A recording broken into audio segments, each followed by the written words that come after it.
শিলিগুড়ির junction NBSTC বাস স্ট্যান্ডে ছিনতাইয়ের ঘটনায় চাঞ্চল্য ছড়ালো।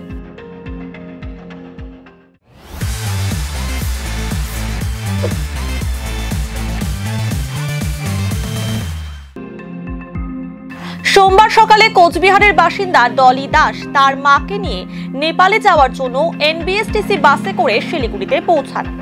বাস স্ট্যান্ডে নামার সময় তার হাত থেকে মোবাইল ছিনতাই করে পালিয়ে যায় এক দুষ্কৃতী। ঘটনার পর শিলিগুড়ি থানায় অভিযোগ দায়ের করেন ডলি দাস। এদিন ডলি দাস বলেন, মাকে নিয়ে নেপালে যাওয়ার জন্য এসেছিলাম, বাস থেকে নামার সময় মোবাইল ছিনতাই হয়, পরে পুলিশে অভিযোগ করি। আমরা মাকে নিয়ে নেপাল যাচ্ছিলাম।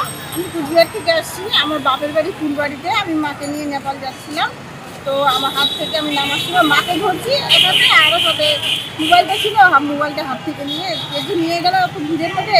আমি সাথে সাথে নিয়ে মোবাইলটা সুইচ অফ করে দেবো। জংশন বাস স্ট্যান্ডে সরকারি বাস স্ট্যান্ড 10:30 11টা।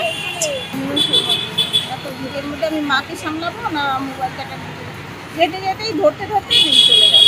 আর আমি মাকে রেখে যেতেও পারছি না, মাকেও তো ধরতে হয়। আমি নেপালে যেতে পারছি না, এখন কুচবিহারে যাবো ডকুমেন্টসটা নিয়ে। সাথে বললো যে ডকুমেন্টসটা লাগবে, মোবাইলের আইডিটা লাগবে, তাহলে হয়তো পাওয়া যেতে পারে না। ওই ফোনটা নিয়েছিলাম এই 1 মাস হবে, আর 2-3 দিন গেলেই 1 মাস হবে। না এর আগেও তো মাকে নিয়ে নেপালে গেছিলাম, হয়নি।